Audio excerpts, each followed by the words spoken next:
Les cieux proclament la gloire du ressuscité. L'un est égal à la beauté du Seigneur. À jamais il sera. L'agneau sur le trône. Je fléchis le genou.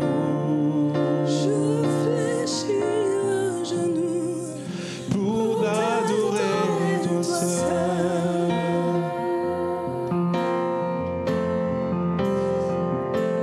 Les cieux proclament La gloire du ressuscité. Rien n'est égal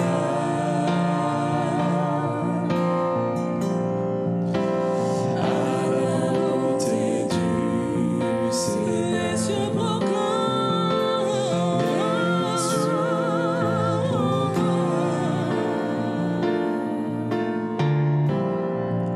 La gloire du ressuscité. rien n'est égal Rien n'est égal à la beauté du Seigneur. à jamais. À jamais il sera.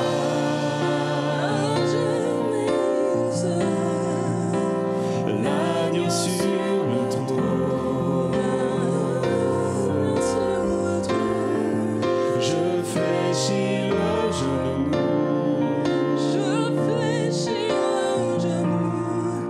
Pour t'adorer toi seul.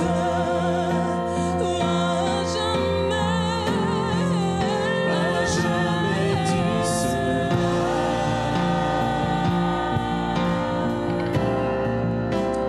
L'agneau sur le trône.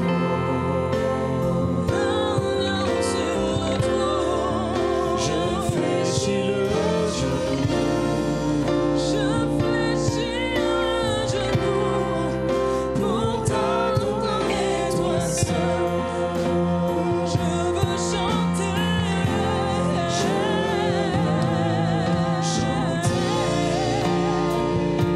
La gloire du ressuscité. La gloire du ressuscité. L'agneau immolé. Nous a rachetés.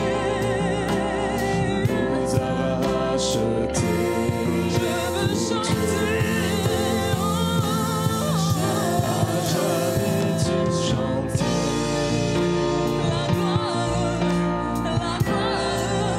La gloire du ressuscité. Celui qui a payé pour nous, celui qui s'est sacrifié pour nous. Alléluia, en son nom nous sommes rachetés. Nous a rachetés. À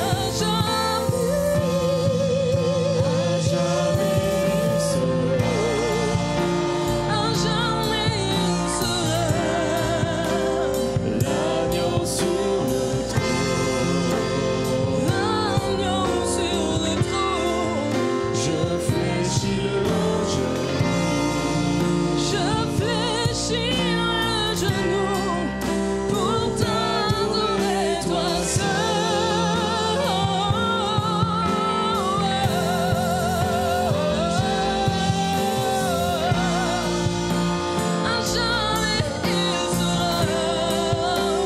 L'agneau sur le trône. Je fléchis le genou. Pour t'adorer toi seul. flèche. Élever la voix et adorer notre Seigneur. Nous fléchissons le genou devant toi, Seigneur Jésus-Christ, car tu as payé le prix fort à la croix pour nous tous. Nous voulons venir devant toi en ce jour, en toute humilité. Nous voulons venir nous prosterner devant le roi des rois, le Seigneur des seigneurs. Toute ton Église ici rassemblée veut se prosterner de la même manière que les êtres vivants se prosternent, que les 4 vieillards se prosternent. Nous voulons nous prosterner devant toi, car tu es le seul digne d'être adoré sur terre, dans les cieux et sous la terre. Oh, élevons la voix tous ensemble, Église, pour adorer notre Seigneur Jésus ce matin. Il est digne de notre adoration, il est digne de nos célébrations, il est digne de nos prières et de nos louanges ce matin. Oh Seigneur Jésus, viens trouver au travers de ce culte un parfum de bonne odeur. Viens trouver un sacrifice de louange, le fruit de nos lèvres qui confessent ton nom ce matin. Viens trouver une adoration qui te plaît, une adoration qui t'est agréable ce matin. Viens nous visiter ce matin par ton esprit. Oh, ce lieu sans toi est vain. Ce culte sans toi n'est que religiosité. Mais Saint-Esprit, si tu agis ce matin, alors nous pouvons être transformés. Alors nous pouvons repartir renouvelés. Nous avons besoin de ta présence ici en ce lieu ce matin. Fais une œuvre qui surpasse toute intelligence. Fais une œuvre qui dépasse tout entendement ce matin. Oh, nous te célébrons. Est-ce que l'Église veut acclamer le nom du Seigneur Jésus ce matin?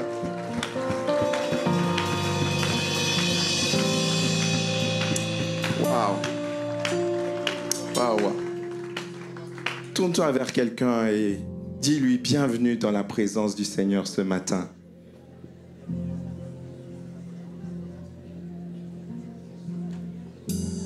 Alléluia. Est-ce qu'on peut remercier l'équipe de louange, l'équipe son, ils étaient là jusqu'à 21h hier. Merci pour votre travail. Quelle joie de vous retrouver ce matin à Église Bordeaux République. Avant toute chose, on veut souhaiter la bienvenue aux personnes qui nous rejoignent pour là ou l'une des premières fois. Si c'est votre cas, vous êtes notre invité d'honneur ce matin, après Jésus bien sûr. Donc levez la main là où vous êtes et notre équipe t'accueille un petit carton pour vous. Bienvenue, bienvenue, on peut les applaudir. Bienvenue, wow, il y a des nouveaux un peu partout. Il y a des nouveaux un peu partout. Gardez les mains levées. Donc, notre équipe d'accueil un petit carton pour vous. Et à l'issue de ce culte, vous pourrez aller retrouver un petit cadeau modeste, mais c'est une façon de vous souhaiter la bienvenue. Si vous souhaitez nous rejoindre dans la durée, n'hésitez pas à laisser vos coordonnées afin que vous puissiez être contactés. J'aimerais aujourd'hui, ce matin, saluer le travail de toute l'équipe d'accueil des nouveaux, toute l'équipe d'intégration des nouveaux. Depuis le mois de septembre, on a enregistré 51 personnes qui sont passées par l'accueil des nouveaux. Ça fait en moyenne 6 personnes nouvelles par dimanche qui sont accueillies, intégrées. Est-ce qu'on peut célébrer le Seigneur pour ce que Dieu fait? Amen. Et plus que des chiffres, chaque personne est précieuse devant Dieu. Chaque personne est une histoire. Chaque personne est un cœur. Chaque personne est une destinée. Et on veut considérer cela et continuer à vous servir au mieux. J'aimerais également bénir le Seigneur pour tous les responsables, les leaders de cette église. Hier, pendant 3 heures, on était là dans la salle annexe avec les membres du CA et les responsables pour travailler sur faire un état des lieux de l'église et travailler pour le futur. Est-ce qu'on peut aussi les honorer, s'il vous plaît? Alléluia. Amen, amen. Amen. Donc, troisième message de cette série sur David. Aujourd'hui, dernier message la semaine prochaine déjà. Qui est béni par ce message sur David? Moi, le premier, je lève mes mains, mes pieds, je lève tout. En étudiant cette série, elle me fait du bien, elle me renouvelle. Dans le premier message, on a parlé de la recherche d'un roi. On a vu que le peuple cherchait un roi et Saül avait été rejeté par Dieu. Et Dieu a choisi un homme sur qui personne n'avait parié, un homme qui était tout seul dans son champ, un jeune homme qui s'appelait David. Et il a été un roi, mais il n'est pas allé au trône de suite. Il est retourné dans les champs. Quelquefois, il allait servir Saül au palais. Mais un jour, tout a basculé. Un jour, il y a un géant, Goliath, un Philistin qui est venu menacer le peuple. Et ce jour-là, c'est devenu Ce jour-là, David s'est révélé à tout le peuple. Et ensuite, David a dû fuir, c'était le deuxième message la semaine dernière. David a dû fuir parce que Saül était jaloux de lui, jaloux de son succès, il voyait en lui un rival. Et pendant près de 10 ans, David a fui jusqu'au jour où Saül est mort au combat. Et après la recherche du roi et la fuite du roi, aujourd'hui on va parler de la renommée du roi. David va enfin accéder au trône de Juda. On va le lire ensemble, 1 Samuel chapitre 2 verset 1.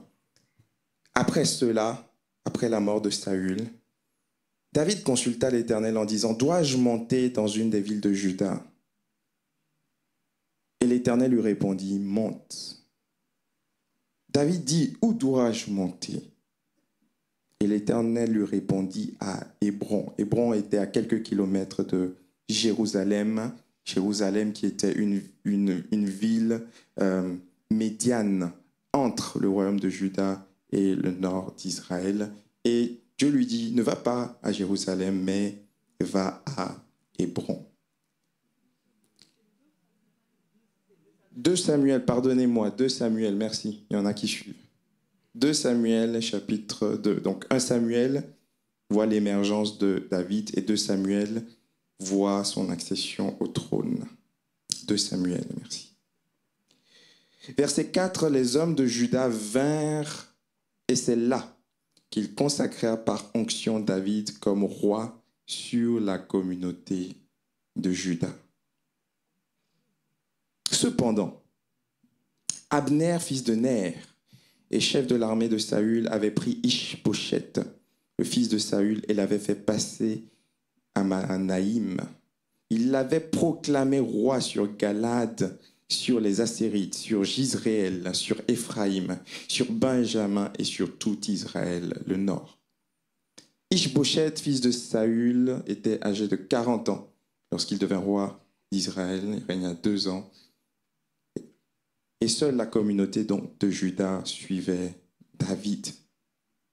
Il y a là une dualité. David a attendu pendant 10 années avant d'accéder au trône, avant d'être reconnu roi de façon officielle. Mais il y a encore une division dans le peuple. Il y a encore un combat dans le peuple.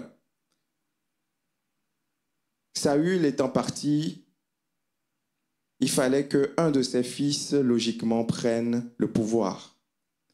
Et le seul qui restait était Ish-Bosheth. Alors Abner, le général de l'armée de Saül, va décider lui aussi de oindre Ish-Bosheth comme roi. Il y avait là donc dans le même peuple 2 rois. 2 rois qui se regardaient à distance. David pour Juda et Ish-Bosheth pour Israël.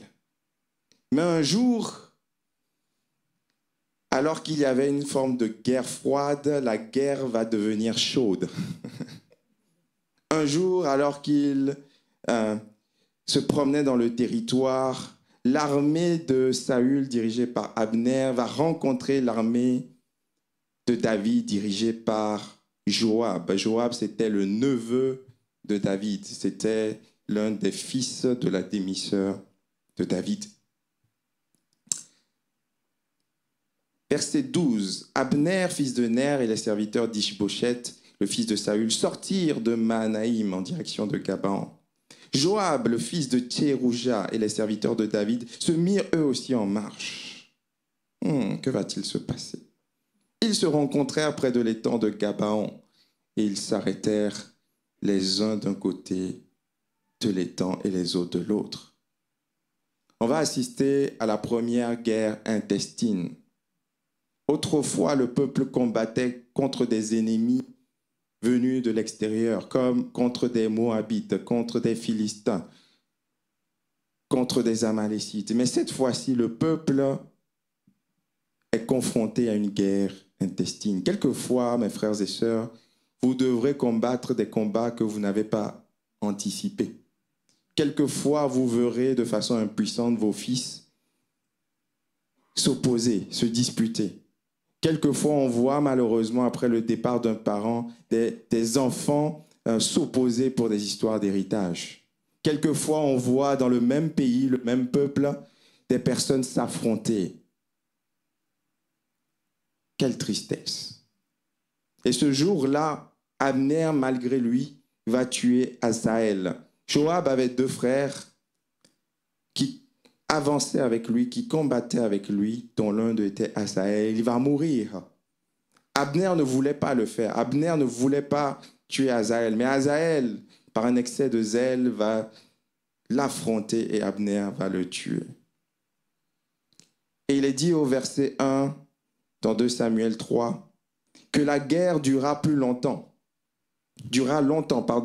entre la famille de Saül et celle de David. David devenait de plus en plus fort, tandis que la famille de Saül s'affaiblissait de plus en plus. Quelquefois, l'accession au poste que tu recherches ne résoudra pas tous les problèmes. Allô? Quand on était étudiant et qu'on passait des heures et des heures à travailler, à se préparer pour les examens, à stresser pour les devoirs, on se disait, le jour où je vais avoir un boulot, ce sera plus simple. Quelquefois, non. Quelquefois, certains sont salariés, ça ne se passe pas bien avec le patron. Ils se disent, un jour, je vais créer mon entreprise, je vais être mon propre chef. Mais le salarié qui avait des problèmes avec son patron devient le patron qui a des problèmes avec son salarié. Quelquefois, tu te dis, waouh, c'est super, on m'a prêché l'évangile, je suis en train d'accepter Jésus, je vais devenir chrétien et tout va bien se passer dans ma vie. Quelquefois, non. Quelquefois, une guerre est remplacée par une autre guerre. Les défis changent. Il n'y a aucun statut qui nous donnera la paix sur la terre. C'est important de le savoir, mes frères et sœurs. Quelquefois, tu es ado et tu es chez tes parents, tu te dis, un jour, j'espère que je vais avoir mon autonomie, je vais avoir plein de liberté. Et tu te retrouves seul dans ton appart à tout gérer. Tu te dis, avec maman, c'était quand même plus simple. David accède au trône de Juda, mais ses problèmes ne sont pas résolus. Verset 6, durant la guerre entre la famille de Saül et celle de David, Abner avait tenu ferme pour la famille de Saül. Abner était un général fidèle. Mais un jour, tout va basculer. C'est ce que j'appelle l'effet Ritzpah. Un jour, alors que Abner avait intronisé Ishbosheth, Abner avait dit, je vais défendre la famille de Saül qui est mort contre David. Un jour, une remarque, un élément anodin, une situation anodine, va tout changer. Il écrit au verset 7, « Or Saül avait une concubine de son vivant du nom de Ritzpah, qui était la fille d'Aja. Et un jour, Ishbosheth va voir Abner et va lui dire, « Pourquoi as-tu des relations avec la concubine de mon père? Pourquoi est-ce que tu as des relations amoureuses avec cette femme qui était une concubine à mon père? » Et il est écrit que Abner va être très irrité par les paroles d'Ishbosheth. Et il va lui dire que Dieu me traite avec la plus grande sévérité si je n'agis pas vis-à-vis de toi, conformément à ce que l'Éternel a juré à David. En bon, tu étais au courant.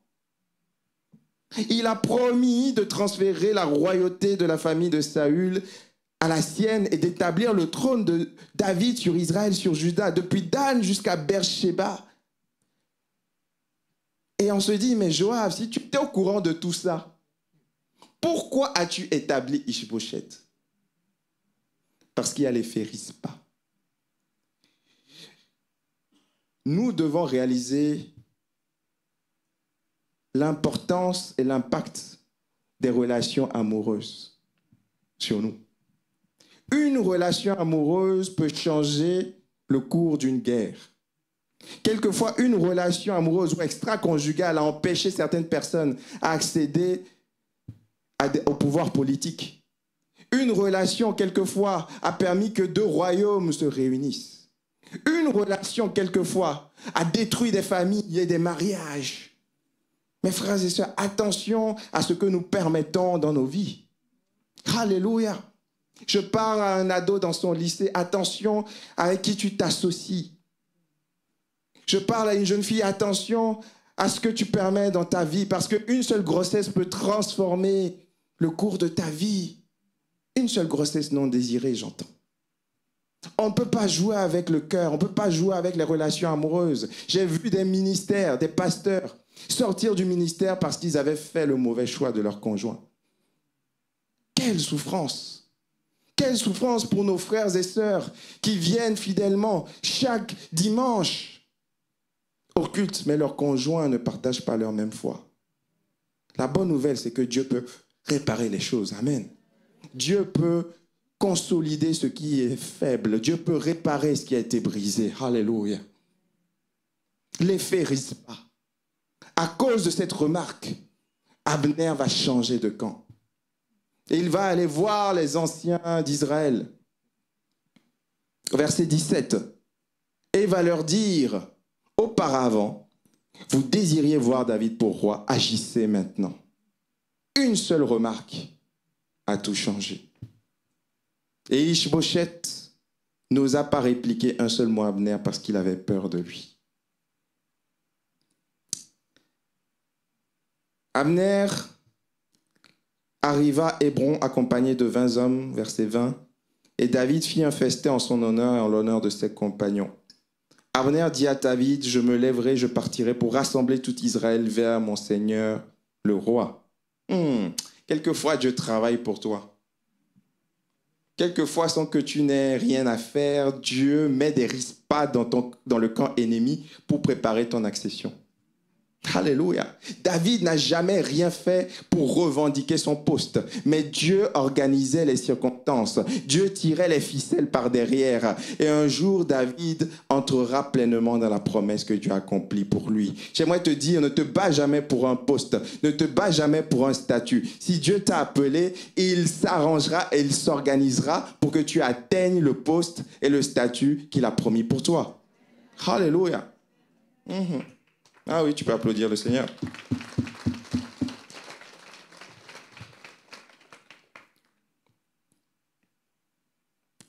David laissa partir Abner qui s'en alla en paix. Mais alors Joab revient. Et il découvre avec stupéfaction que David avait accueilli Abner, l'assassin, ou en tout cas celui qui avait tué son frère. Et Joab dit, non, David, tu ne peux pas accepter ça. Fais quelque chose. Et voyant que David ne réagissait pas, il décida lui-même d'aller se venger. Verset 30, Joab et son frère Abishai tuèrent Abner parce qu'il avait donné la mort à leur frère Asaël à Gabaon dans la bataille. Et regardez la réaction de David. David dit à Joab et à tout le peuple qui était avec lui, « Déchirez vos vêtements, vos habits, couvrez-vous de sacs et pleurez maintenant en marchant devant Abner. » Quant au roi David, il marcha derrière le cercueil et on enterra Abner à Hébron. Et il dit à Joab que ce sang retombe sur ta tête. David avait le sens de la justice. David aurait pu se dire, bon, au final, quelque part, il a fait le boulot, il a parlé aux anciens d'Israël, il a travaillé pour moi, maintenant, il est parti, tant mieux, tant pis. Mais David ne réfléchissait pas comme ça. David était un homme juste. Et David était plus préoccupé de la justice que de son succès. Je vais la refaire. Un homme selon le cœur de Dieu est plus préoccupé par la justice que par son succès. Alléluia. Un homme selon le cœur de Dieu préfère déclarer de façon honnête ses impôts que d'avoir une plus-value supplémentaire et se corrompre. Un homme selon le cœur de Dieu est prêt à juger des situations conflictuelles de façon juste, même quand il faut dire que le fautif, c'est un proche. Un homme selon le cœur de Dieu est juste. Et Et il nous faut être juste. Et il nous faut travailler avec justesse, œuvrer avec justice. Alléluia. Dans un monde où on parle beaucoup de corruption, dans un monde où on ne croit plus en rien. On a tout aujourd'hui, on a tout à portée de main, on a toute l'information nécessaire. Plus besoin d'aller dans des bibliothèques, plus besoin d'aller faire des trajets pour aller voir des sages. Non, on a tout à portée de main. Et pourtant, règne la désinformation dans un monde de surinformation. On n'a plus confiance. On a l'info, mais on n'a plus confiance. Et dans ce monde-là, Dieu cherche des gens justes. Dieu cherche des gens dignes de confiance. Dieu cherche des gens qui ont une parole. Dieu cherche des chrétiens, des hommes et des femmes qui vont pouvoir dire « Moi, je serai et je resterai juste en toutes circonstances. » Aucun statut ne nous immunisera contre les pleurs et contre les problèmes. Cette semaine, avec Pasteur Joël, on était à l'enterrement de la sœur Marie-Thérèse Lémarie. Très émouvant. Pasteur Joël a donné un message très, très touchant. Il y avait quelques frères et sœurs de l'Église qui ont représenté. Il y a plus de 90 ans. C'était émouvant, on était content parce qu'elle est dans la gloire. Mais on est toujours un peu triste. C'est bien quelquefois d'aller dans les hôpitaux et dans les enterrements pour voir la vanité et la fragilité de la vie. Quand tu reviens de là, il y a certains problèmes, tu considères que ça ne vaut plus le coup. Hein. On fait tout ça et après on part. Aucun statut ne nous immunisera. La présence de Dieu peut venir dans les cultes. On peut avoir de bons cultes, mais quelquefois, on aura des moments de douleur, des moments de pleurs. Quelquefois, c'est inévitable. Mais la bonne nouvelle, c'est que Dieu nous assiste durant ces temps. Dieu nous soutient et nous console durant ces temps. Alléluia.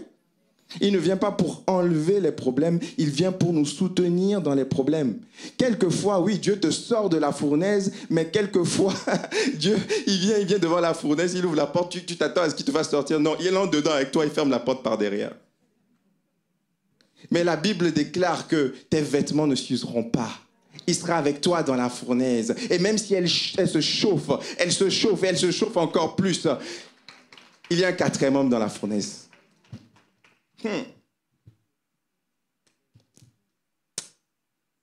Épisode 2, mort d'Ish-Bosheth. 2 Samuel 4, verset 1. Lorsque le fils de Saül apprit qu'Abner était mort à Hébron. Ish-Bosheth. Ses mains restèrent sans force et tout Israël était épouvanté.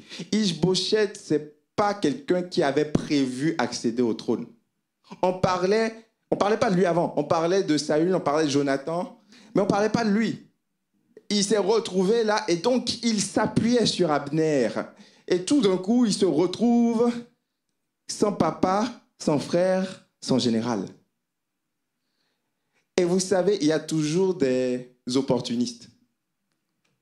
Il y avait dans la maison, dans l'entourage de Saül, 2 chefs de bande qui s'appelaient Bana et Rekab.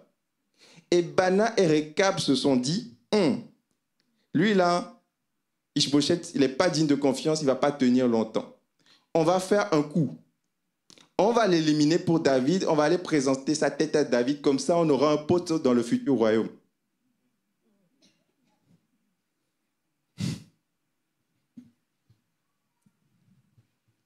Les alliances interdites, les trahisons. Verset 7, ils entrèrent donc dans la maison d'Ish-Bosheth pendant qu'il était étendu sur son lit, dans sa chambre à coucher, le frappèrent à mort et lui coupèrent la tête. Wow. Ils apportèrent la tête d'Ish-Bosheth à David et se disaient, tu penses qu'il va te donner quoi comme poste? Ministre de la Défense. Non. Ministre des Affaires étrangères. Mais David est un homme selon le cœur de Dieu, un homme juste. Verset 11. Verset 8, ils lui dirent, voici la tête d'Ish-Bosheth, fils de Saül, ton ennemi qui en voulait à ta vie. Et nous, puisqu'on est l'ennemi de ton ennemi, on est ton ami, David. Verset 11. David répondit, « Quand des méchants comme vous ont assassiné un homme juste dans sa maison et sur son lit, c'est d'autant plus volontiers que je redemanderai son sang que vous avez versé. Waouh! Et je vous ferai disparaître de la terre. » Alors David ordonna à ses jeunes serviteurs de le tuer. Oui, un homme selon le cœur de Dieu est plus préoccupé par la justice que par son propre succès.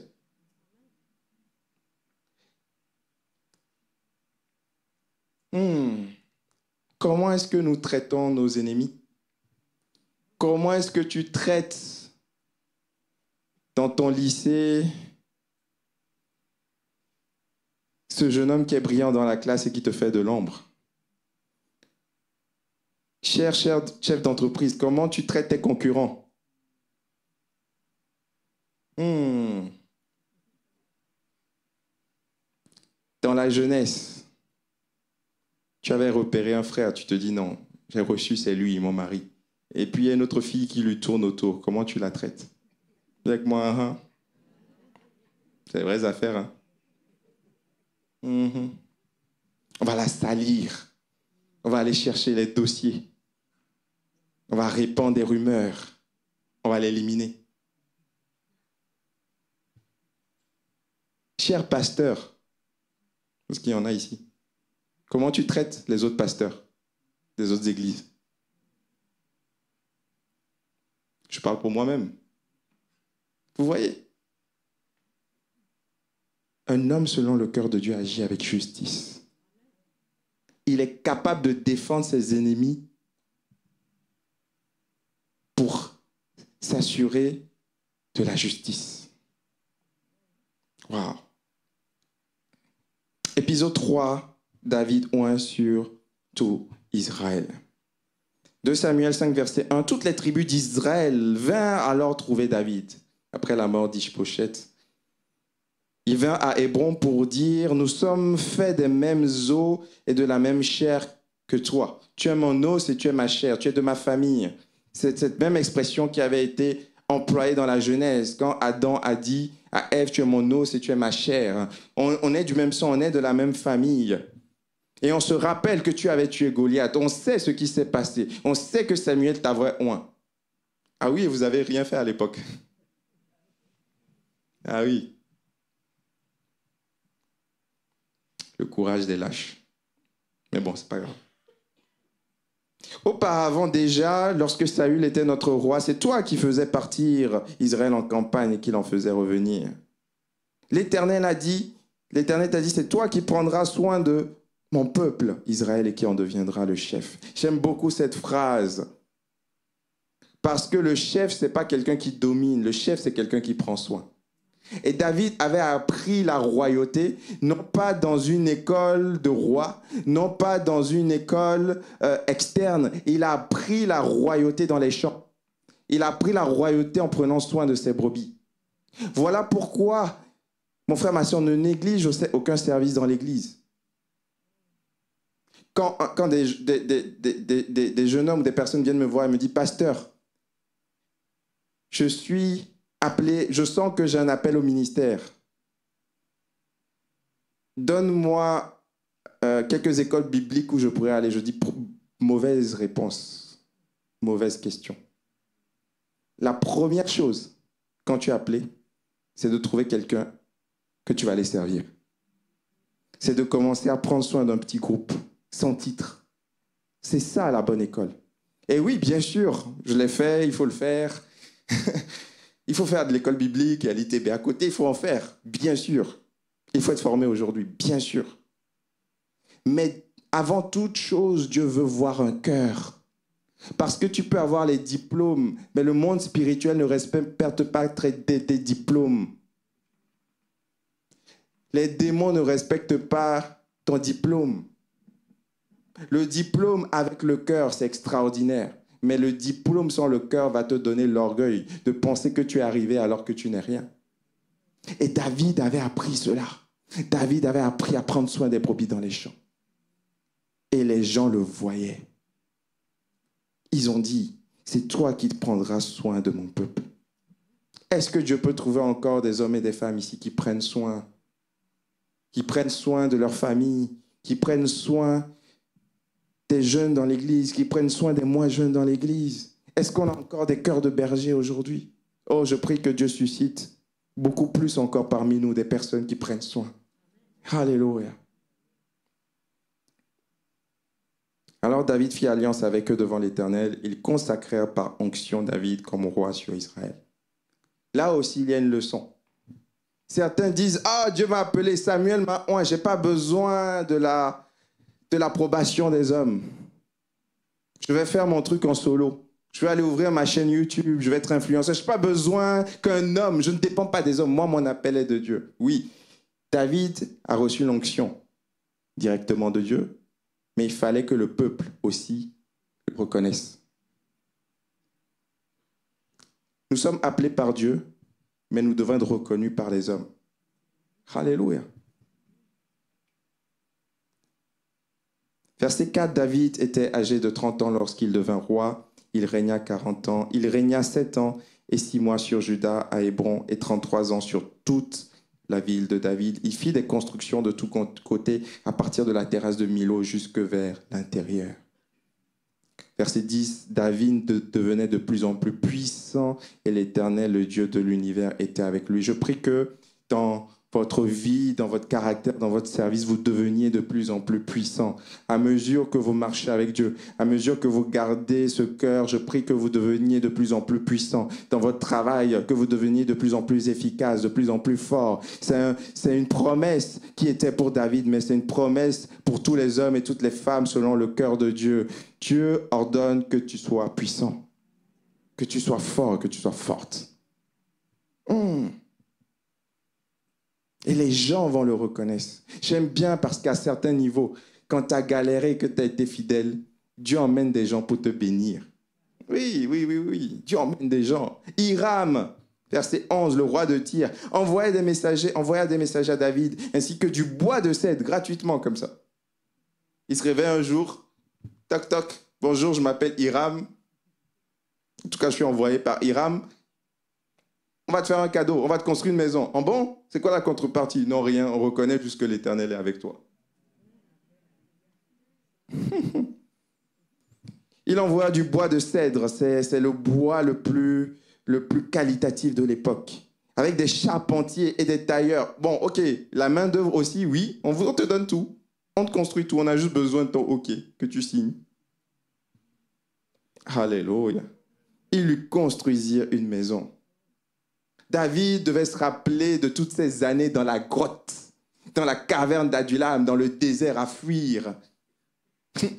J'aimerais te dire qu'un jour, peut-être que tu galères là, tu n'as pas de maison, il y a l'hiver qui arrive, tu es hébergé chez des gens. Un jour, Dieu te donnera un endroit sûr si tu restes attaché à lui. Alléluia. À Bordeaux, je crois que le troisième problème dans les classements des problèmes, c'est les problèmes de logement. Dieu te donnera une demeure sûre.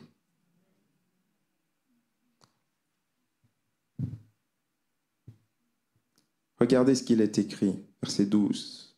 David reconnut alors que l'Éternel l'affermissait comme roi sur Israël et donnait du rayonnement. Dites avec moi rayonnement. Du rayonnement à sa royauté à cause de son peuple.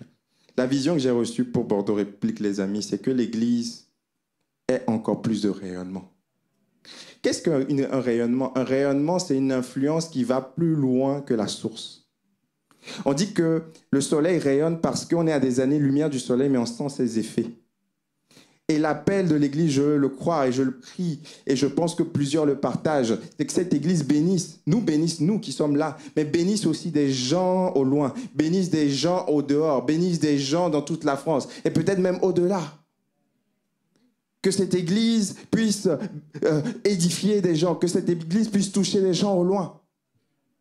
Alléluia, c'est ça le rayonnement. La Bible dit que Salomon avait un rayonnement, une renommée, de sorte que la reine de Séba est venue de loin pour venir voir. À une époque où il n'y avait pas de réseaux sociaux, il n'y avait pas Twitter, il n'y avait pas Facebook, il n'y avait pas Instagram, il n'y avait pas YouTube.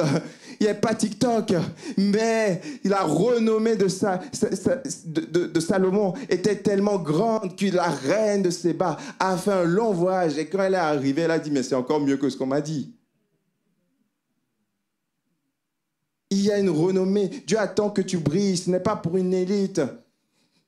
La Bible déclare dans Matthieu 5,16 que votre lumière luise devant les hommes afin qu'ils voient vos bonnes œuvres. Là où tu es, tu peux briller là où tu es avec tes œuvres. Tu peux rayonner avec tes œuvres. Tu veux rayonner avec ton attitude là où tu es. Et ce n'est pas lié à une condition sociale. Ce n'est pas lié à une question de pouvoir. C'est d'abord une marque de Dieu dans ta vie. Un vrai chrétien brille, rayonne. Rien que ton sourire peut rayonner.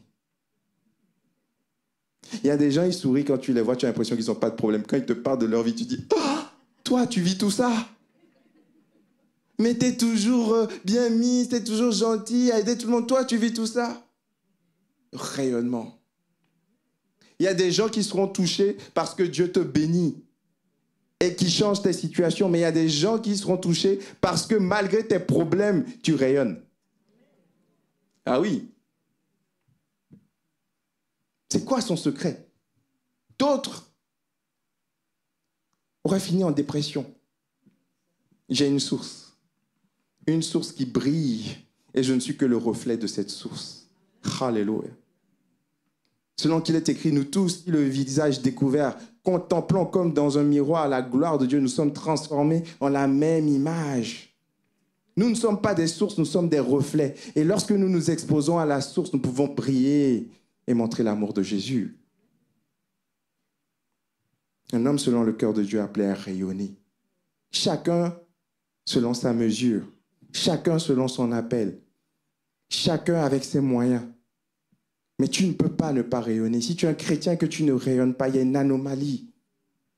Il faut que tu rayonnes, il faut que tu brilles, il faut que tu apportes un plus dans ton environnement. Il ne faut pas que tu sois juste un thermomètre qui dit tout ce qui ne va pas autour. Non, il faut que tu sois un thermostat, un régulateur de température, un régulateur d'atmosphère. Quand tu arrives, il faut que l'atmosphère de la pièce change. Là où il y avait des râleurs à la machine à café, oh, elle est arrivée. Oh, elle va nous parler de super week-end qu'elle a vécu. Oh, alors que les gens critiquent, ouais, ça va pas en France, il y a la guerre partout, ouais, non, ça va pas, la crise, machin. Toi, tu arrives, tu dis, oh là là, vous avez vu la bonne nouvelle qu'on a eue? Un dispensateur de bonnes nouvelles, un artisan de paix. Ça vous dit ou pas? Épisode 4, David consulte l'Éternel. Quand les Philistins vont réaliser que David était devenu roi en Israël, celui qui à l'époque était un allié, parce qu'il était contre Saül, va devenir un ennemi potentiel. Et donc, ils vont décider d'attaquer David dans la vallée de Réphaïm. Et j'aime beaucoup ce texte parce qu'il est parlant du cœur de David. David, même s'il avait du kilométrage au moteur, comme on dit, sur le tableau de bord, même s'il avait vécu des expériences, il se sentait toujours dépendant de Dieu. Et David va consulter l'Éternel. Plus de 10 fois dans l'histoire de David, on voit que David consulte l'Éternel, il consulte les faux, il demande à Dieu. On a besoin, peu importe notre statut ou notre expérience spirituelle, de s'humilier, se dire, oui, j'ai réussi peut-être hier avec Dieu, mais aujourd'hui, j'ai encore besoin de toi.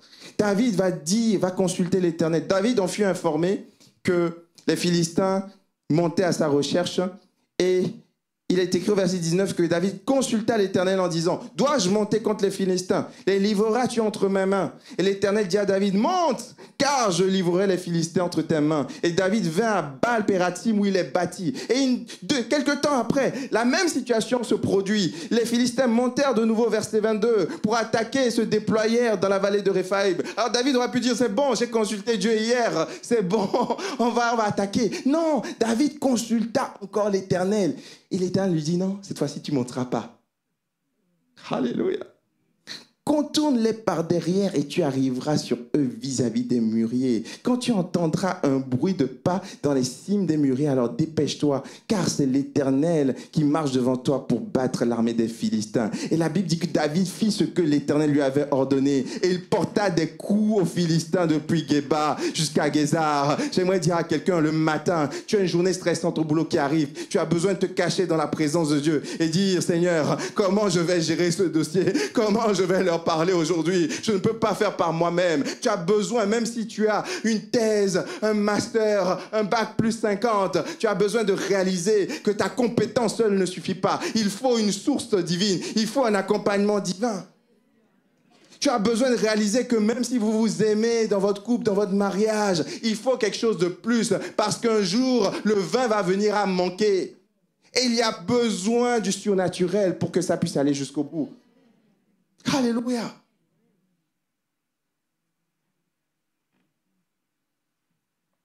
David consulte l'Éternel. Que Dieu lève ici des hommes et des femmes qui vont chercher Dieu dans la parole, qui vont le chercher. Et quand on le cherche, il se laisse trouver. On a besoin, peu importe ton âge, peut-être que tu as 12 ans, enferme-toi 10 minutes dans les toilettes si tu n'as pas d'espace pour tout. Et prie avec tes moyens, prie avec ta connaissance. On a besoin de ça. On ne peut pas faire par nous-mêmes. On ne peut pas faire par nous-mêmes. Un homme selon le cœur de Dieu apprend à discerner la voix de Dieu. C'est la question qu'on m'a le plus posée. Pasteur, comment je fais pour reconnaître la voix de Dieu? Et la réponse que je donne en toute maîtrise théologique, c'est je ne sais pas. Je n'ai pas de méthode. Cette clé pour, j'en ai pas. Mais si tu as la soif et si tu cherches, tu restes, à un moment donné, tu vas discerner. Je demande souvent aux gens, à quel moment de ton enfance tu as su que la voix de ton père était la voix de ton père? Et souvent les gens disent 2 ou 3 ans, je ne sais pas. Ben voilà. On ne sait pas. Samuel, par 3 fois, il entendait une voix, il ne comprenait pas. Et au bout d'un moment, il a compris comment ça fonctionnait. Dieu parle de plusieurs manières. Il parle par les circonstances, il parle par la parole, il parle par des conseils avisés. Il parle de plusieurs manières. C'est essai-erreur. Quelquefois, on entend, on se dit, il faut être humble, hein, c'est Dieu qui me parle. Ok, et puis après, ça s'avère. Quelquefois, tu sens ton cœur battre fort. Est-ce que c'est Dieu? Tu le notes. Et puis au bout de 3-4 fois, tu te dis, bon, j'ai l'impression que Dieu essaie de me parler. Vous voyez? David consulte l'Éternel. Il apprend à discerner la voix de Dieu. Dans un monde où il y a tellement de voix, on a besoin de s'isoler et d'entendre cette voix de Dieu. Je parle à quelqu'un qui a été déçu de lui-même parce qu'il ou elle a pensé entendre la voix de Dieu et s'est rendu compte que c'était sa propre voix. Alors, il a refusé toute forme de recherche de la voix de Dieu. Il s'est dit, je vais faire ce que je sais être sûr. Prends le risque d'aller chercher encore Dieu. Amen. Même si tu t'es trompé hier. Épisode 5, David transporte l'arche. Ça faisait 100 ans que l'arche, qui symbolisait la présence de Dieu, avait quitté le tabernacle. Ça faisait très longtemps que l'arche n'était plus là. Alors David va décider de ramener la présence de Dieu. J'aime beaucoup le cœur de David parce que David, c'est quelqu'un qui ne se lève pas juste en pensant à ses propres intérêts. C'est quelqu'un qui cherche comment je peux honorer Dieu, comment je peux ramener la présence de Dieu ici ou là. Et David va se dire, je vais le faire, je vais transporter l'arche.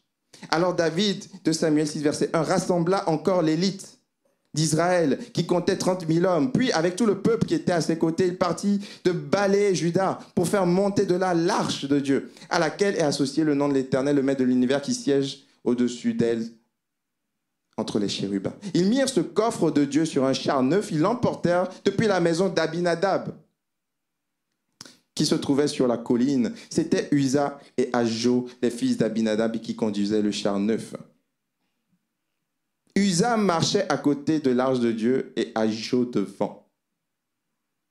David et toute la communauté d'Israël jouaient devant l'Éternel. Est-ce que vous pouvez monter l'équipe de louange? Ils jouaient toutes sortes de musiques, d'instruments en bois de cyprès, de la harpe, du luth, du tambourin. Il était content, je vais ramener l'arche, du sistre et des cymbales. Mais lorsqu'il arrive, il fut arrivé à l'ère de bataille de Nacon. Ah, il y a un drame qui se passe.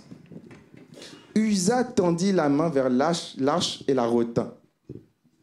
Mais il y avait une interdiction formelle. Seule une catégorie de personnes pouvait toucher l'arche. Il n'avait pas l'autorisation, Uza, de toucher l'arche. Mais quoi, Uza? Il a vu tout le temps l'arche. Il a grandi dans l'église. Il a vu des réunions où il y avait la présence de Dieu. Il est habitué. C'est pas grand-chose pour lui. Donc je dis, oh, je vais donner un petit coup de pouce à Dieu. C'est pas grand-chose. C'est juste un petit bout de bois, finalement. Et lorsqu'il va toucher l'arche, la Bible dit qu'il va tomber raide mort. Oh là là. Et David, verset 8, fut troublé de ce que l'Éternel avait infligé une telle punition à Uza. Verset 9, David eut peur. Il dit, ok, ramenez l'arche, j'en veux plus moi. Dieu est trop exigeant. Quelquefois, mes frères et sœurs, lorsqu'on veut aller vers Dieu, on se dit, oh là là, Dieu est trop exigeant. Il y a des règles dans la vie chrétienne. Il ne faut plus aller en boîte, il ne faut plus coucher avant le mariage. Non, je vais vivre dans le monde. Mais qui va venir te donner la paix? Qui va venir te donner la joie? Qui va venir te donner ce sentiment de plénitude intérieure? Alors, qu'est-ce que David va faire? David, il va dire non, je ne veux pas prendre l'arche, je vais le conduire dans la maison d'Obed-Édom, un homme de Gath. Et l'arche de l'Éternel va rester 3 mois dans la maison d'Obed-Édom. Mais qu'est-ce que l'arche va faire? L'arche va le bénir ainsi que toute la famille.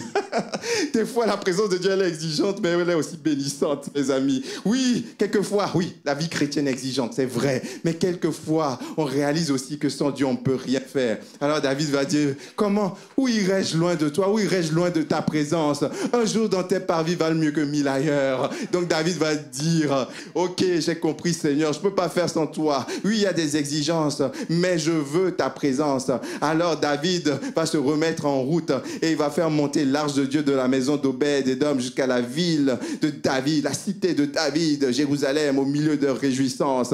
Et il va dire, oui, peut-être qu'il y a le trauma d'Uza, mais je veux me rappeler qu'il y a une bénédiction dans l'Éternel. En l'Éternel, je veux me rappeler que le Seigneur est bon, sa miséricorde durera toujours. Oui, quelquefois, il y a des drames. Oui, quelquefois, il y a des exigences dans la vie chrétienne, mais je ne veux pas m'arrêter là. Oui, quelquefois, il y a le fruit défendu. Mais il y a des milliers d'arbres dans le jardin d'Éden, agréables à la vue et bons à manger. Et David, la Bible dit que David, vous pouvez commencer à jouer. David va danser de toutes ses forces devant l'Éternel, habillé de défauts dans lin. David et toute la communauté d'Israël firent monter l'arche avec des cris de joie au son de la trompette. Et la Bible dit que Michal, sa première femme, va dire, c'est quoi ça? Un roi digne. Il marche droit, lentement, charisme et tout, posture, power pose. Et c'est quoi ça? Un roi qui danse comme ça. On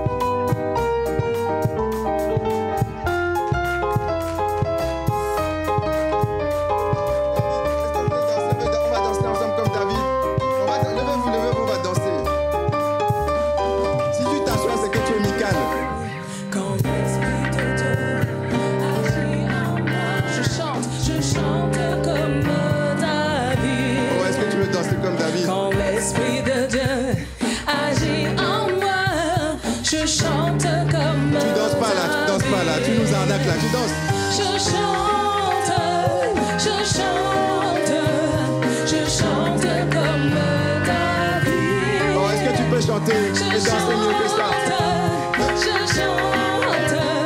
Je chante comme David. Quand l'Esprit de Dieu, Attends. Non, là, vous êtes en train de nous la jouer à l'amicale. C'est pas je chante comme David. Quand on te voit devant les matchs de rugby, oh, Marc, vas-y, un peu plus d'entrain, tu vois. Là, tu vois, on est à l'église. Non, il faut se réjouir dans la présence de Dieu. Alléluia. Alors, on va la refaire. Mais s'il te plaît, ne la joue pas à l'amicale. Tu vas vraiment danser comme tu danses chez toi, comme tu danses au mariage de ton fils ou de tes parents, d'accord? Allez, on y va, on recommence. Tu nous montres tes meilleurs pas. Tu viens sur le devant si tu veux.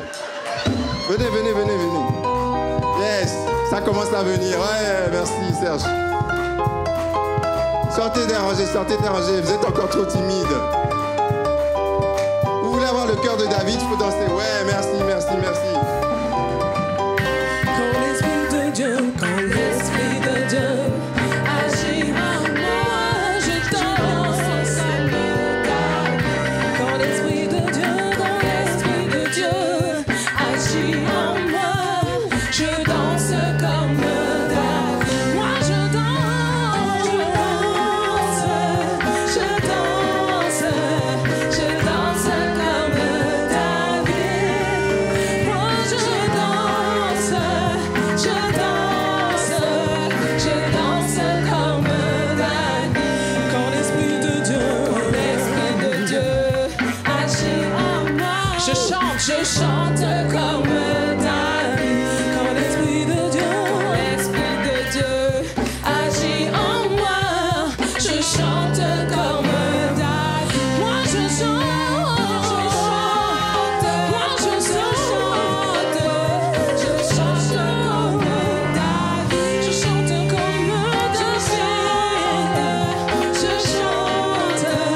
Je chante comme David. Alléluia.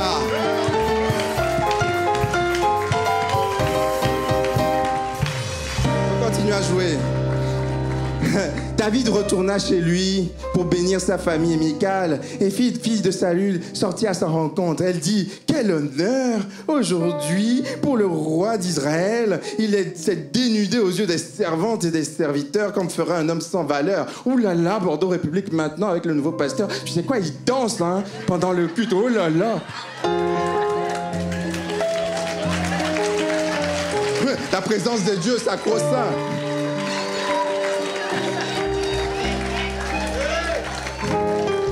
Verset 21. Non, j'aime la réponse de David.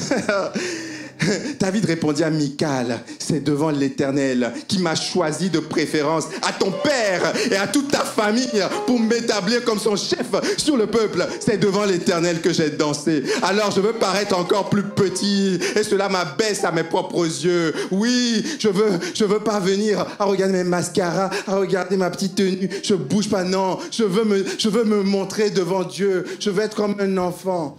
Alléluia. C'est ça le cœur de David. Alléluia.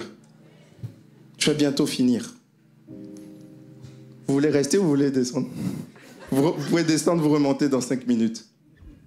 On a besoin de se débrider dans la présence de Dieu, les amis. Et surtout, ne me dis pas que c'est un truc africain ou antillais, s'il te plaît. Ça, là, on va pas s'entendre. Non. David n'était pas africain et antillais.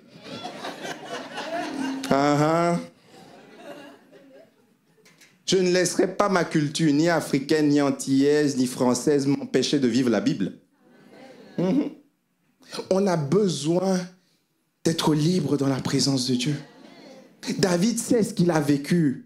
Et il danse, pas pour le désordre, mais il danse pour montrer qu'il y a plus grand que lui, pour montrer qu'il y a des sujets de se réjouir. Parce que quelquefois, oui, on pleure, quelquefois, il y a des usas qui tombent, qui meurent, mais je me réjouis dans la présence de Dieu. Voilà pourquoi, quelquefois, nos jeunes partent dans le monde, parce que l'Église est trop coincée. On ne peut rien faire. Voilà, les langues se délient là, tu vois.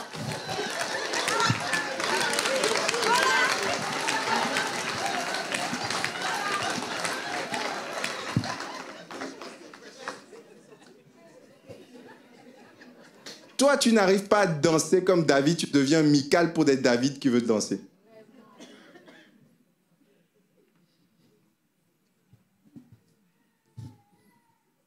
Un cœur selon Dieu n'a pas peur de la honte. Il sait d'où il vient.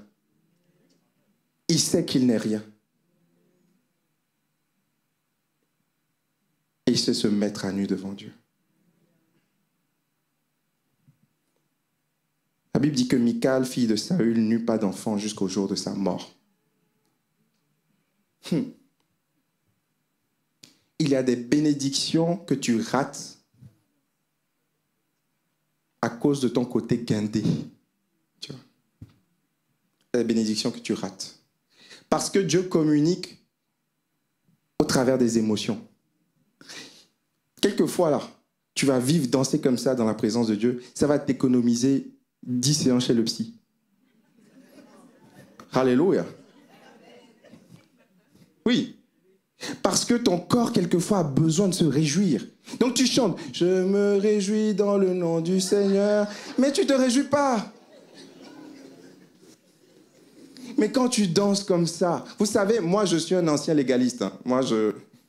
Quand j'allais dans les groupes de jeunes avant, qui faisaient on allait dans les retraites, des camps de jeunes et tout, et puis il y avait des jeux, je dis, ah, c'est quoi ça et tout. On est venu pour prier, on est venu pour adorer le Seigneur, c'est quoi ces trucs de jeux légers là. Mais vous savez, je voyais, quand les gens avaient joué là, ils étaient détendus. Quand la prière arrivait, ils étaient plus libres dans la présence de Dieu. Quelquefois, c'est pas ce qu'on pense, oh là là, il faut prier hein, du matin jusqu'au soir. Hein. Mais non, quelquefois, ton âme a besoin de se libérer. Ce que j'impose, je l'impose, hein, à toutes les réunions, je demande qu'on commence par des jeux. Tout âge, les réunions de leaders et tout, on commence par des jeux. Et après, les gens sont dégourdis, tu vois.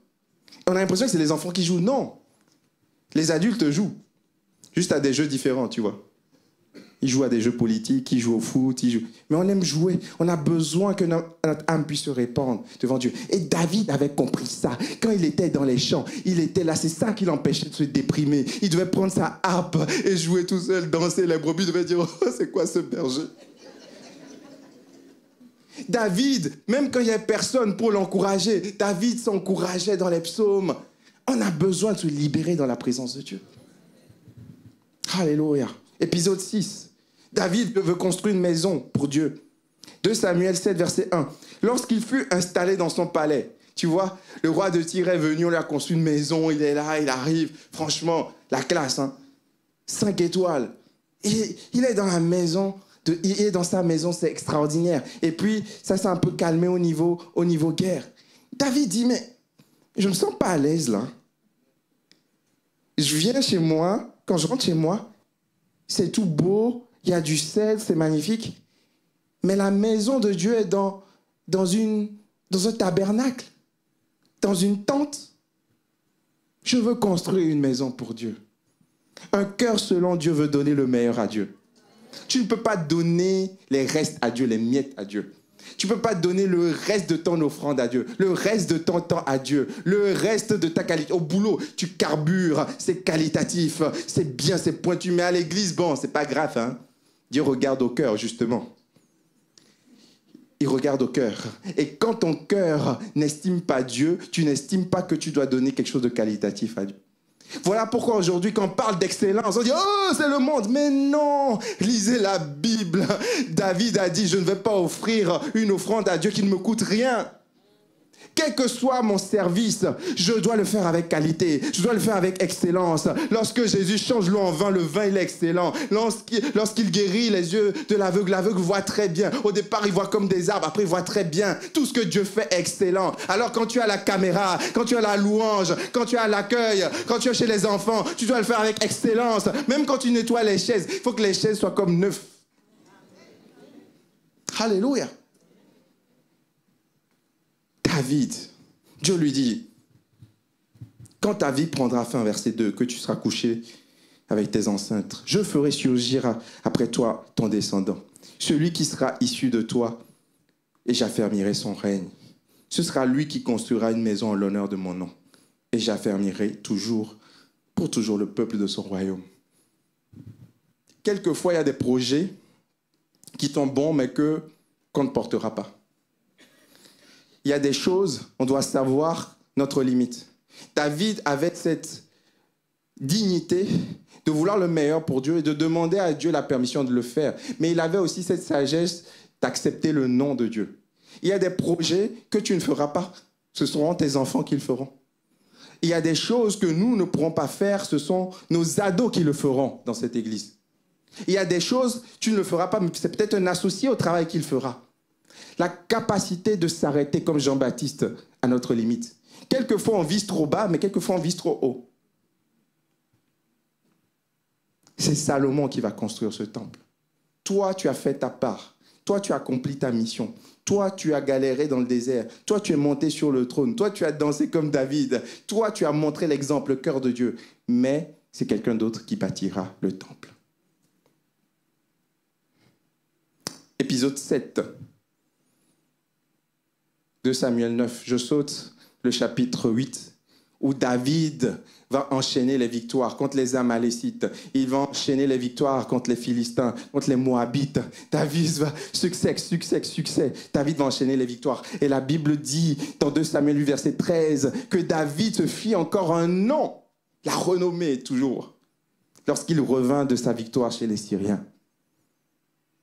Alors, quand Dieu lui avait donné la victoire sur tous nos ennemis, il va composer des psaumes.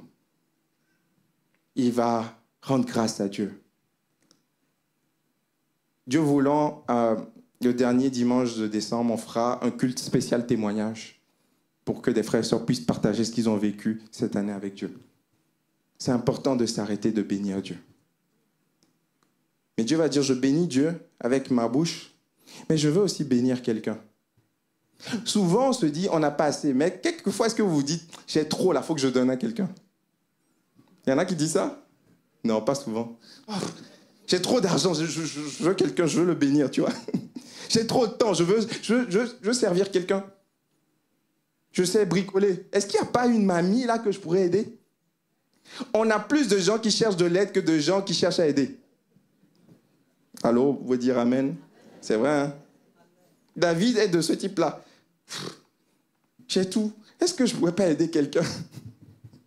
En fait, je t'ai dit, cette série-là, je dis, en fait, le gars, il n'est pas normal, en fait. Qui fait ça? Le cœur selon Dieu. David, 2 Samuel 9, verset 3. Il dit, n'y a-t-il personne de la famille de Saül pour que je fasse preuve envers lui de la bonté de Dieu? Donc toi, tu penses encore à Saül. Tiba, un serviteur de la maison de Saül, répondit au roi, il y a encore un fils de Jonathan, mais il est handicapé des 2 jambes. Il dit, emmenez-le-moi. Il s'appelle Méphibosheth. Et Méphibosheth arrive, se dit, oh là là, est-ce qu'il va me tuer? Est-ce qu'il va exterminer tous les restes de la maison de Saül? Il dit, que suis-je, moi, ton serviteur, pour que tu prêtes attention à un chien mort tel que moi? Les gens ne s'arrêtent même pas devant moi. Que me vaut l'attention du roi d'Israël?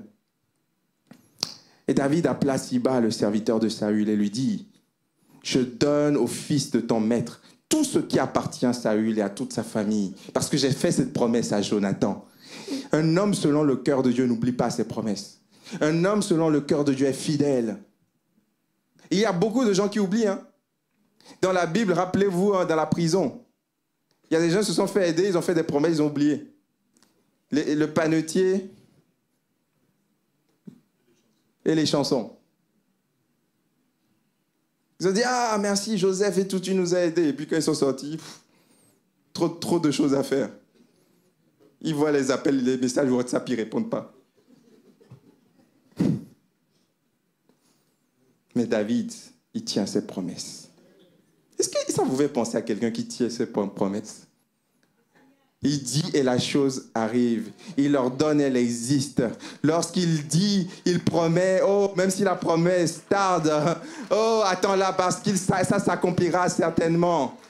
Oui, David avait ce cœur de Dieu parce qu'il ressemblait à Dieu. Des fois, Dieu est là, il dit, je cherche quelqu'un sur terre à bénir. Lui, mais il est athée, c'est pas grave, je vais le bénir quand même. Fais monter, fais fleurir son entreprise. Lui, il est agnostique, c'est pas trop, c'est pas grave. Donne-lui un couple formidable. Et il y en a qui disent, bah vous voyez, il n'y a pas besoin de Dieu pour fonctionner bien en entreprise. L'homme le plus riche du monde, il n'est pas chrétien. Il n'y a pas besoin de Dieu pour avoir un couple stable. Mais ils ont oublié qu'il y avait un Dieu qui bénit et qui fait pleuvoir sur les bons et sur les méchants. Il envoie son soleil comme sur les bons et sur les méchants. Ça s'appelle la grâce commune. Dieu, lorsqu'il veut te bénir, il ne regarde pas ta carte d'identité, il ne regarde pas ton passeport, il ne regarde pas ton CV. Des fois, Dieu veut juste te bénir, il fait pleuvoir comme ça tombe sur toi. David. Je donne au fils de ton maître tout ce qui appartient à Saül et à toute sa famille. Tu cultiveras les terres pour lui. Les musiciens peuvent s'approcher. Avec tes fils et tes serviteurs, tu feras les récoltes afin que le fils de ton maître ait du pain, de quoi manger. En outre, Méphibosheth, le fils de ton maître, mangera constamment à ma table. Oh, un homme selon le cœur de Dieu fait du bien à ceux qui ne peuvent pas le lui rendre. Un homme selon le cœur de Dieu, c'est pas juste un investisseur qui donne à des gens qui vont lui rendre demain. Non, c'est pas juste quelqu'un qui fait des dons aux orphelinats et puis qui prend des photos là pour qu'on dise regarde, je suis honnête. Non, un homme selon le cœur de Dieu, c'est quelqu'un qui est généreux. Il donne à des gens qui ne reverra jamais. Il prêche l'évangile à des gens qui ne viendront pas dans son église. Allô, il fait du bien à des personnes qui ne lui rendront jamais. C'est ça un homme selon le cœur de Dieu. Et j'aimerais dire, nous sommes tous des Méphibosheth. Nous avons perdu nos pieds à cause du péché. Nous avons perdu notre statut. Nous avons perdu notre solidité. Mais un jour, Jésus-Christ est venu dire, je cherche quelqu'un que je vais bénir. Est-ce qu'il peut venir à la table du roi? Alors il a dit, Jean Bosco vient, Joël vient, Marien vient. Il t'a appelé par son nom. Et aujourd'hui, nous pouvons siéger à sa table. Est-ce que nous le méritions? Non. Nous étions des chiens morts. Mais il a jugé par sa grâce de nous choisir. Bon, est-ce qu'on peut se lever à adorer le Seigneur? Alléluia. Est-ce qu'on peut élever la voix tous ensemble? Alléluia. Seigneur, merci. Merci parce que tu es encore plus grand que David. Tu es issu de David, mais tu es encore plus grand que David. David était juste un type, une image, un reflet, mais tu es le véritable lion de la tribu de Juda. Alors aujourd'hui, lorsque nous regardons ta beauté au travers de ce simple reflet, ce piètre reflet que comme David, nous voulons célébrer ton nom et nous voulons te dire, viens nous aider nous aussi à avoir des cœurs selon toi. Viens nous aider, Seigneur. Oh, nous ne pouvons rien faire par nous-mêmes. Mais grâce à toi, nous pouvons tout parce que tu nous fortifies. Viens aider cette église. Aide une église selon le cœur de Dieu. Une église qui tient ses promesses. Une église qui fait du bien à ceux qui ne vont pas le lui rendre. Une église qui est juste, qui est fidèle. Une église qui a ton cœur, Seigneur. Aide-nous, Seigneur. Aide-nous, Seigneur. Regarde nos prières aujourd'hui. Collectivement, nous nous présentons devant toi et nous voulons prier pour qu'il y ait ce cœur. Nous voulons dire aux viens Jésus sauve, viens Jésus œuvre, viens Jésus fait. Nous voulons célébrer ton saint nom. Alléluia.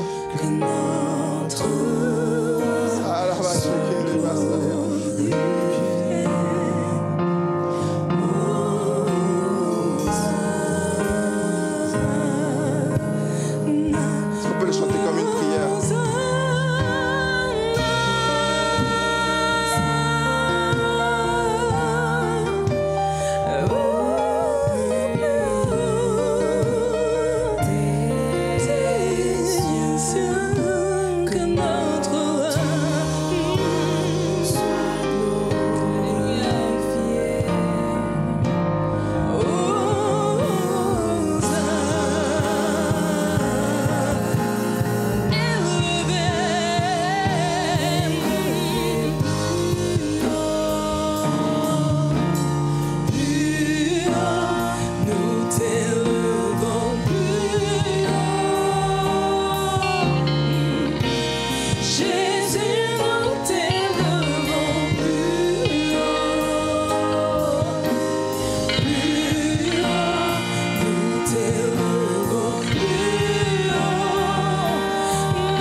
1, 2, 1, 2. Gloire au Seigneur.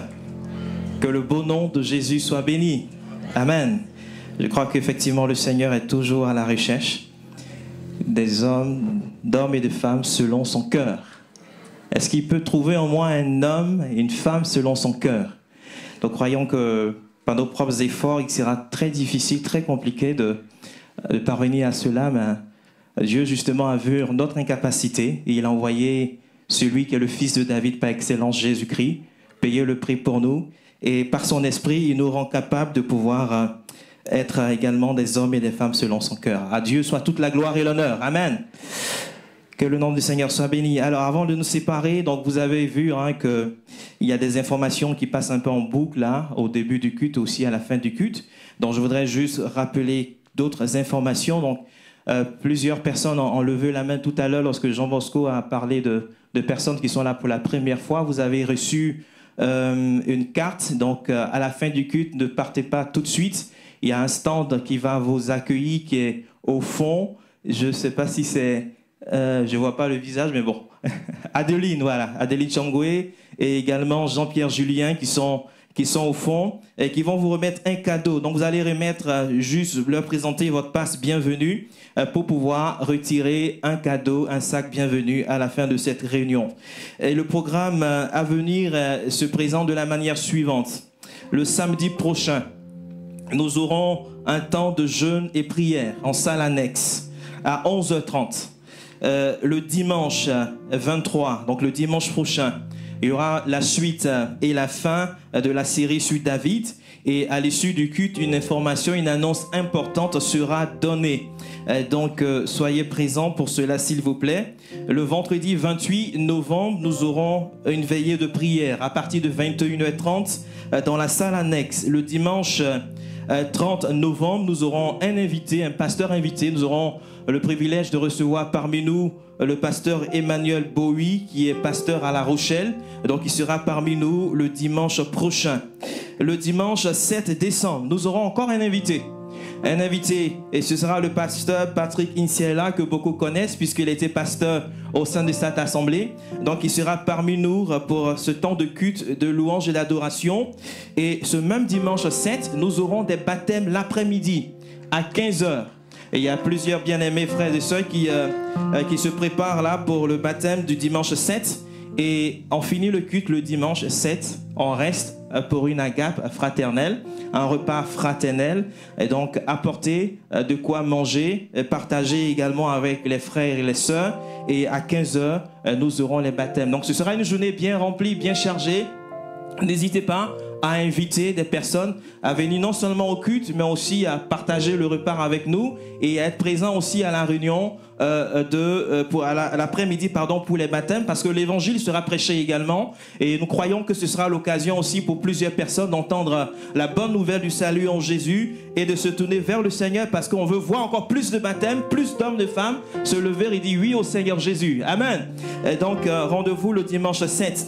Le dimanche 14, nous aurons un spectacle de Noël avec 2 représentations. La première représentation, ce sera à 10h et la deuxième représentation, ce sera à 16h30. Donc, vous voyez, le programme à venir est assez dense, assez chargé.